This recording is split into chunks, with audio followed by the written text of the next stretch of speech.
کے ساتھ ہم نے پبلک کے سامنے رکھا ہے کہ اس موضوع پر ہمارا برقرار ہے اور ہم حکومت میں اس شرط میں شامل ہوئے تھے لیکن پورا نہیں ہو رہا ہے اور اپنی بات قوم کے سامنے واضح طور پر رکھتے ہیں. چنانچہ ہم نے کام شروع کیا اور میں نے اپنی تقریر میں کہا آپ سے کہ میں نے حکومتی تمام پارٹیوں کو اس بات پر آمادہ کیا 23 جولائی 2008 کو ایک اعلیٰ سطحی اجلاس ہوا جس میں تمام اتحادی پارٹیوں کے سربراہان شریک ہوئے. سرحد کی وزارت داخلہ، فیڈرل انٹیریئر منسٹری، اس میں سرحد کے گورنر وزرائے اعلیٰ، آرمی چیف، DGISI، DJMI اور تمام IB وغیرہ کے اعلیٰ افسران تھے. 7 گھنٹے کی اس بات تجویز کے بعد یہ تسلیم کیا گیا کہ ہم پارلیمنٹ میں جائیں. واقعی اس پالیسی کو پارلیمنٹ کی حمایت حاصل نہیں ہوئی اور پھر آپ نے خود دیکھا کہ 450 کے ہاؤس میں ہم 17-18 کا ہجوم رکھتے تھے. اتنے چھوٹے سے ہجوم کے ساتھ ہم نے اتنا بڑا چیلنج قبول کر لیا اور ہم پارلیمنٹ میں چلے گئے. 3 ہفتے ڈیبیٹ ہوا. 2 دن ہمیں بریفنگ دی فوج نے، 2 دن ہمیں بریفنگ دی وزارت داخلہ نے اور 4 دن کے 16 گھنٹے کی یہ بیان یہ ماضی کی پالیسیوں کی حمایت میں جا رہا تھا اور میری 1 گھنٹے کی تقریر نے دوسرا رخ اور دوسری پوزیشن لے لی. اور 3 ہفتے کے ڈیبیٹ کے بعد پھر یہ قرارداد سامنے آئی. تو حکومت کے اندر رہ کر اپنے مقاصد کے لیے ایک جدوجہد، ان کو کامیاب نتائج تک پہنچانا.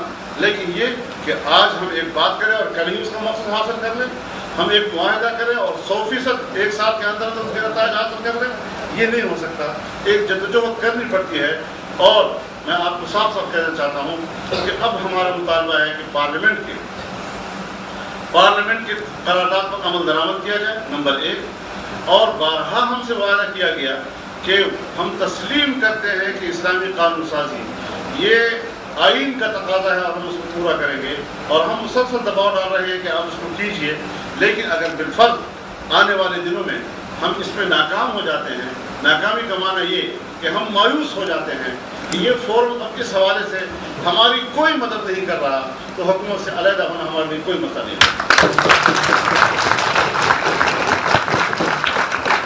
میرا سوال مولانا فضل الرحمان صاحب سے ہے. محمد اسلم میرا نام ہے. ہائر فائنل کا اسٹوڈنٹ ہوں. ہندوستان سے میرا تعلق ہے. آپ سے میرا سوال یہ ہے کہ آپ کشمیر کمیٹی کے چیئرمین بھی ہیں اور عالمی قوانین یونیورسٹی کی ریزولوشن کے تھے، کیونکہ پاکستان ایک متنازع علاقہ ہے، لیکن آپ نے اس کمیٹی میں کسی گلبستان کے نمائندے کو شامل نہیں کیا اور آپ نے سیاسی کیمپین کے علاوہ ایز اے کشمیر کمیٹی کے چیئرمین کے طور گلبستان کا دورہ نہیں کیا. اس کی کیا وجہ ہے؟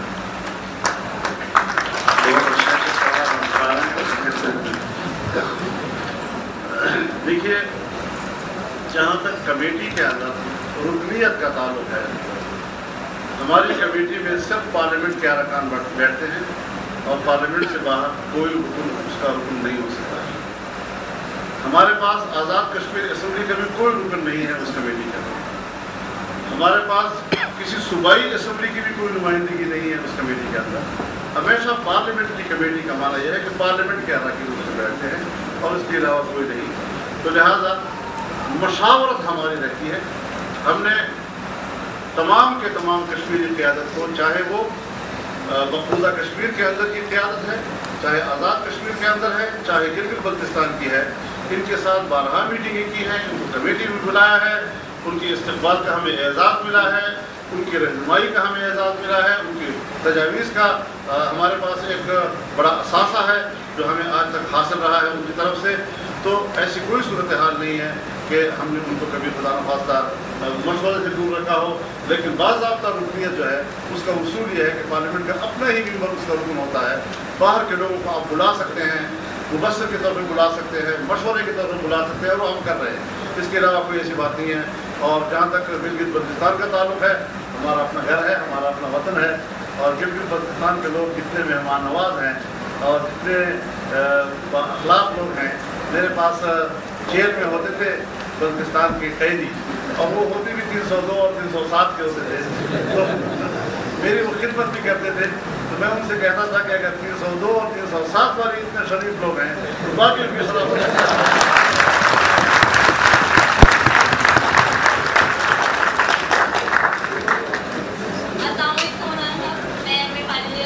فائنل ایئر سے ہوں. آپ کہتے ہیں کہ